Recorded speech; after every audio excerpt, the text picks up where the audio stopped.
My name's IronOreAgate. I've been playing Dwarf Fortress for about 6 years now, off and on, so I'm actually thought I'd start a stream, and I'm actually recording this. It's going to be on YouTube later, as a little mini Let's Play sort of guide on how to do Dwarf Fortress. I'm just going to try to do as much as I can out of this fortress, so...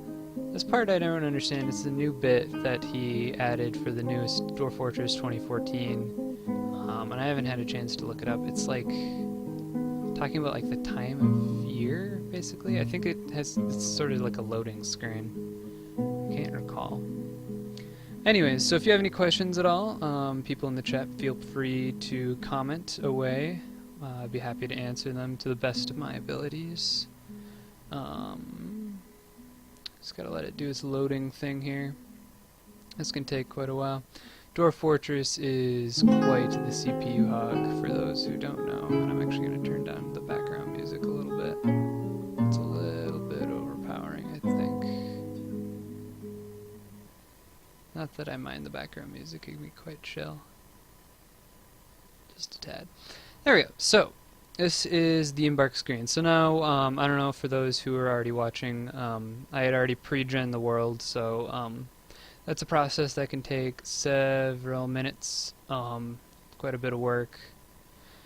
Not on your part, but on the game's part, to basically randomly, well, preliminarily create a world for you to start in. And there's two different modes. There's the Dwarf Fortress mode and there's Adventurers mode. And I'm not as familiar with Adventurers mode. I've done a little bit of it and it's kind of fun if you kind of like that RPG sort of aspect. But I really like the Fortress mode because I'm a real big fan of sim games. So you're basically, your goal in Dwarf Fortress is to create a city of dwarfs. It's a little dwarven civilization.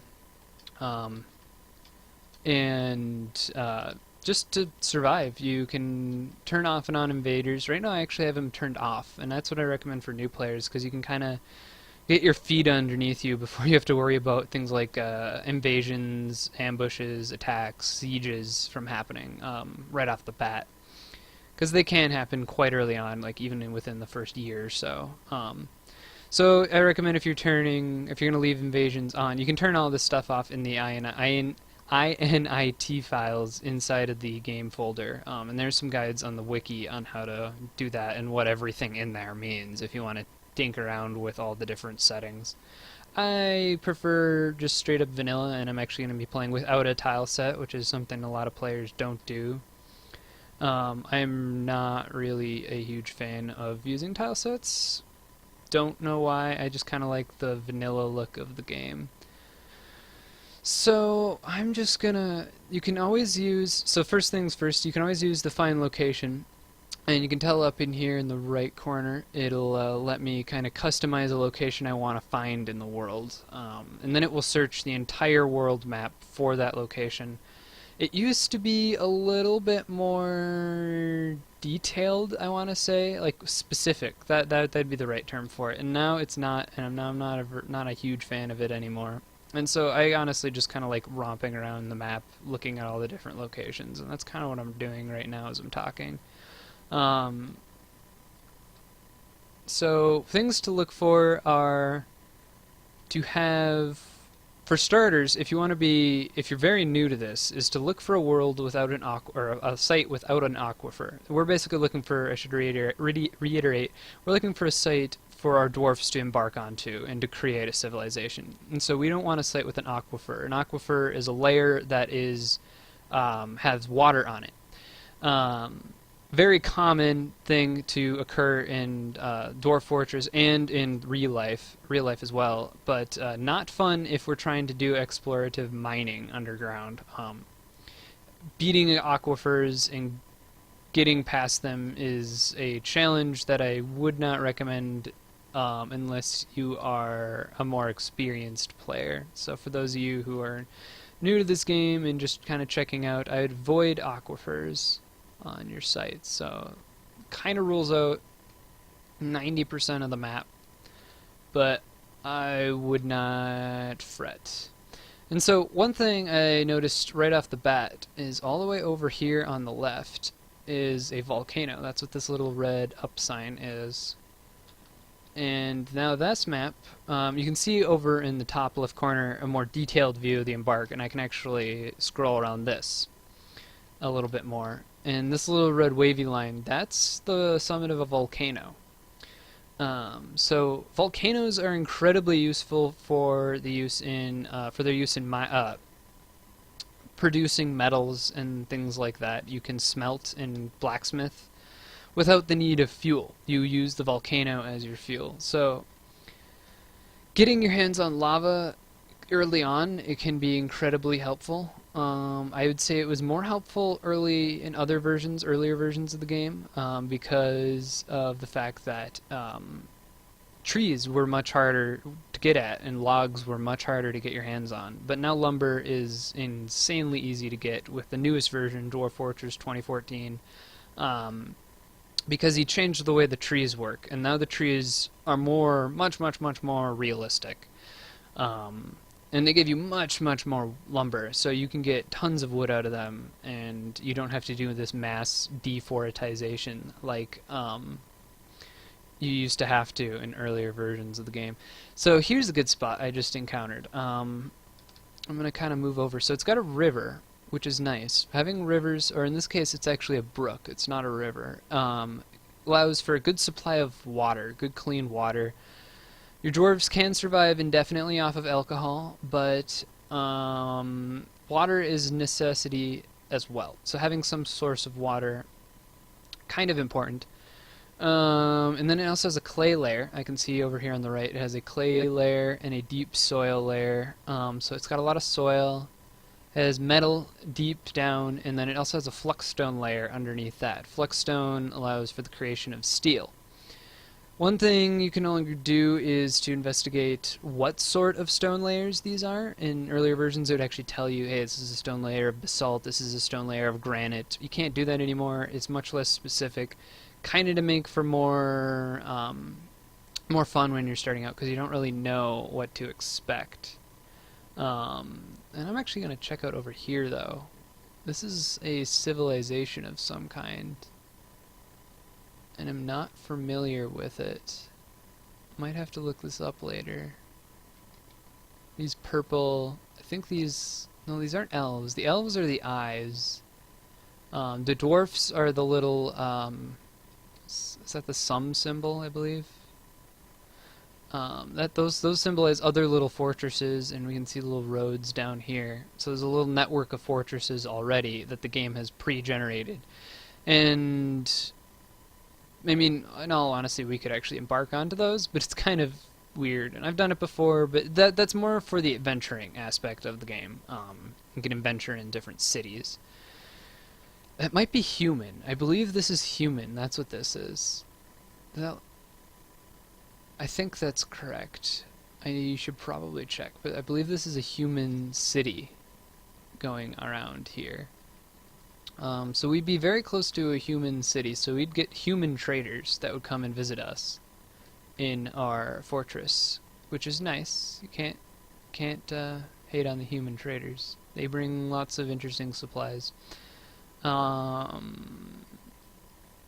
Elven traders, though, are probably my favorite. Most people hate the elves, and to be honest, I can understand, because they're kind of prissy little fools, but they bring out, they allow you to get your hands on tamed wild animals like jaguars and tigers, and they can be a lot of fun to play around with. But we're probably close enough that the elves would come and trade with us down here. So one thing I'm going to do is I'm going to hit tab to change the mode. So my neighbors, okay, so this is goblins. That's what this is. This is a goblin city, if I recall correctly. Or does that mean there aren't goblins? That might mean there aren't goblins. I don't remember. I'm not very in touch with these. Yeah, because I should have dwarf neighbors, and it looks like human neighbors. Yeah, okay, so these aren't goblins. Goblins are just kind of everywhere, if I recall, from my reading of the lores. And so now I can pick the civilization I originated from. So you can see there's the Dwarf civilization to the south. There's a little tiny one, the Royal Daggers, off to the north. Tactical fold slaves. That sounds kind of gruesome. The helmeted hatchets. The Paper of Chanting. It's a bit of a smaller group, but they have some fortresses off to the south. And then the Seal of Wars. That's the other guys. Those guys are a little bit more off to the north. And basically, we're going to have originated from one of these civilizations. We can kind of pick in that screen, actually. And here we go. This is the screen I was looking for, the slopes. So now we can look over here and get an idea of the lay of the land, the way the terrain works. So the ones mean we're looking at slopes and low cliffs with the twos. Zeros mean flatlands. So if I actually reposition this using my UHJK keys, I can actually get away with not having to deal with the slopes at all. I might move it down a little bit though, because kind of having some cliffs to work with makes things interesting, but having flatlands is also very nice because you can build a lot onto the flatlands. Let's see here, tab, and we're going back to our standard layout. So this tells us we're looking at temperate temperatures, heavily forested, thick vegetations, calm surroundings, has a stream running through it, a clay layer. What do we have over closer to the mountains?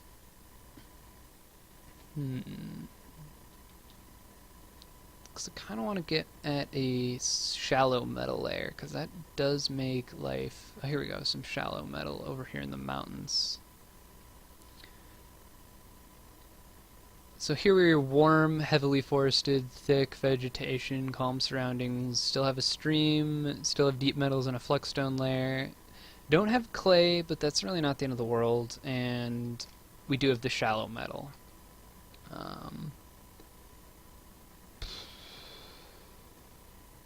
Elevation, pretty low, not a whole lot of slopes, which is good.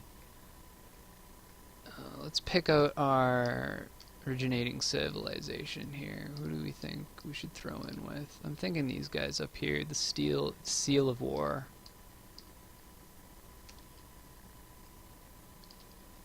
It's kind of an important choice, because, yeah, I'm going to do Seal of War. Alright, so I'm going to hit E, and we're going to embark. Now you can just jump into it, you can do play now, and it will give you some preset stuff, but everybody will tell you it's better to prepare for your journey carefully. So these are our 6 dwarfs. All these guys right here. And you can actually customize them by changing their names. There we go. You can change their names, and most importantly, change their skill sets. So what we're going to want is we're going to want a proficient miner right off the bat, and I'm going to go adequate woodcutter and an adequate carpenter, and then I'm actually going to make another miner, an adequate miner. Oh, and we're out of points. You can see down at the bottom we can only spend so many points. Now we're going to cut some corners here, and we're going to trim what we're taking with us. So, noticing right off the bat, it's starting me with a steel anvil, and I don't really care to use a steel anvil. Instead, I'm going to hit N to go into new, go down to anvils, and I guess I can only start with the steel anvil. That's new. Usually you can start with an iron anvil. That's definitely new. So, let's see what we got here. We got some... I'm going to bring one less battle axe. That'll preserve 68 points. We don't really need pump thread. Don't really need cloth. I'll bring a few. Bring a few bags. Don't really need rope. Well, actually, no, I'm going to bring one rope. I say that. But you need a rope to start a well. So it's very important that you start with the rope. Go pigtail rope. 1 pigtail rope, though. We didn't need 5. That's kind of excessive. Don't need quivers. We'll start with a bucket. Like making. I'm not even gonna start with the bucket. I can always make a bucket. I can always I'll start with splints, and I won't get rid of the wheelbarrow, because making wheelbarrows is really easy. So that freed up 436 points. So we're going to go back over to our fortress, and we're going to start tricking out our guys. So I was making him an adequate miner. I'm going to make him a proficient miner. I'm also going to give him some skill into masonry. I'm going to give him competent. And I'm going to make him a stonecrafter, because we should have a stonecrafter here as well. It'll be some time till we can get some better guys rolling out. Next guy, our most important guy, perhaps, will be our blacksmith. So I'm going to give him weaponsmithing adequate, armor smithing adequate, 1 point into metal smithing, and 1 point into, I'm going to go adequate metalsmithing. It will be called blacksmithing from this point on by the game. And 1 metal crafter. You know, I'm going to put another point into metal crafter. Wood burning and furnace operator is also important, but we really don't need to worry about those because, and I'm going to bump up his armor. We don't really need to worry about those because they work fine as novice skills. So I can just have him, tell him he should just operate the furnace and create charcoal, and he'll just be able to do it. He doesn't need to be a competent one to start out with that, at least. He'll work a little bit slower as he's getting used to things, but not the end of the world by any means. Grower is another one too. I'll usually put a few points into grower. I'm not going to break the bank, make him an adequate grower, because it theoretically speeds up the time it takes the plants to grow. I've never honestly confirmed that, but that's what's supposed to have happened. And I'm also going to put some points into butchery and tanning. Then we're going to go down here and we're going to make him, shoot. You know what, I'm actually going to make him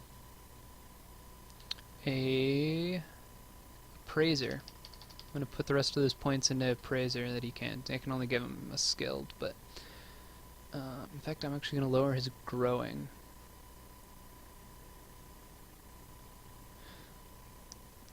What is the difference between SDL 4011 and Legacy 4011? I'm not 100% certain. I've never can actually look that up, but Legacy 40, if I recall correctly, was the part where there aren't Z levels, so you can't look up and down, I believe. I don't know for certain though. That's what I thought it was, because I know he switched over versions, or he updated the game several years ago, and he got rid of that. Made the game much, much more, make him a little bit of a negotiator. Much more unique. That's what I'm looking for. So in this next guy, I'm going to make him a teacher and a leader. Put a couple points into leader. I'm going to make him a proficient teacher because that's very important, and I'm actually going to give him skill and a combat expertise here. This is always a tough one for me. I'm thinking Axe Dwarf. Make him a competent Axe Dwarf. Just so he can now teach new recruits in my military, and I'm actually going to bring his teach down a little to competent. So you can teach new recruits to use axes and to use shields and their armor and not their armor. I'm going to make them fighter. And that's really important. I don't always start with the teacher, and it slows down your military growth substantially. And we'll get into military later, but it's just something to, when you're starting out, to keep in mind, is to start with somebody who has some proficiency in weaponry. I might actually start with a axe just to appease that guy, so we can start with an axe. But the last guy is another really important guy because you need a doctor to help fix your dwarfs if they become injured. So we're going to make him an adequate surgeon, adequate diagnoser, wound dresser, bone doctor, and stitcher. So he can now perform stitches. Yay! my other miner, he still has some points I can add into him, but I don't know if I want to, because mining, he'll be busy just mining. The woodcutter I can definitely rank up. I'm going to make him a competent carpenter, and I'm also going to give him wood crafting, because that's very useful as well. Being able to make wood crafts, make things that your dwarfs can use, training weapons. No, wait, that's carpentry. But anyways, so I'm just gonna save my points. I'm gonna put them at adequate because I'm just looking down at my points here, and I only have 144 to spend, and I still need to get my pets. So pets to start with. I always start with 2 female dogs and a male dog. You can start with a war dog. That is something you can do. I don't recommend it just because it's a waste of points. But if you were starting with invasions on, I actually would recommend starting with war dogs, at least a male war dog. The war dogs are trained to be soldiers, so they can fight with the veracity of probably at least 1 dwarf. And then I'm going to get a boar, and I don't have enough points, but I will need to get pigs. Pigs are, in my opinion, the most important animal you can bring along with you. I'm actually just gonna get rid of most of my pump helmets because those things are expensive and we will literally begin to grow them day 1. Yeah, just get rid of all the pump helmets. Oop, what did I just get rid of? I just got rid of my sow. One thing I always wish he'd kind of implement is if you're starting with like babies, so piglets, they would be cheaper. It makes sense to me, but it's not something that's ever been added in. I'm actually just going to drop the splints and drop that cloth. Just so I have some more things to blow on. And we'll keep that much wine, that's fine. We're going to start with more pump helmet spawns though, because we got rid of our pump helmet start, so we need more of those. Pump helmets are like staple dwarf food. I'm also going to get some more cave wheat and pigtails. Pigtails you can use to make thread. The cave wheat is probably my favorite thing to brew with. It's a good sturdy plant. And we're going to put some more points into some meat. Prepared pawn gamber spleen, I think is what that is. Abbreviating? I don't know for certain. I'm going to drop one of the bags, actually, and I'm going to bring more lungfish and meat. No, lower the meat, and we're going to bring something different as well. Let's bring some chickens. Chickens are very nice to have. Oh, I didn't grab cats. Cats are important. We're just going to start with 2 male cats. A male cat, I guess. They'll basically eat the vermin in your fortress, but you gotta be careful because cat explosions are a thing. There'll be a huge explosion of population growth and it can cause lag for you. I guess we'll start with a chicken, just a single chicken. Hen, here we go. Let's start with a hen, and you know what? We're just gonna have to suck it up, and because I also want a rooster. So I can theoretically begin to grab 2 hens. So, I'm kind of happy with this. Thinking, though, because I do eventually want my cats to be, well... Yeah, I do want them to breed eventually. It does cause population explosions, but we're going to deal with it, so we're only going to bring 1 cat. Might regret that. But we'll see. Hopefully he won't die, and if he does die, you can always order more from your civilization traders.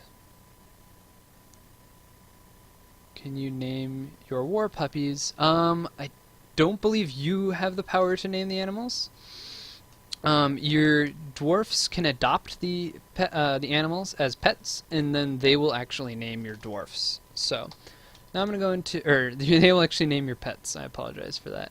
So, right now we are called Hammerthorn. That's the name of the fortress. And you know what? I really like that, actually. Hammerthorn. Yeah, I'm actually going to keep that. That's not always that I keep that, but I'm going to keep that. I like that name. You can, from here, it's capital F, and you can hit R to random the name more, and you can actually customize the name. You can go through the huge list of names, and you can hit E to search and whatnot, and you can create a name your fortress, whatever you want. But I really like Hammerthorn. That's really, I don't know, it's got a good ring to it. So we got 2 picks, a battle axe. I'm not going to bring an extra battle axe for our axe dwarf. Hopefully I'm going to be able to get my hands on some ore right off the bat, and with that I'll be able to make him an axe. This is our hope, but I'm not too certain if that'll go well. Alright, and so I'm going to save this as profile 1 just in case, and then I'm going to embark.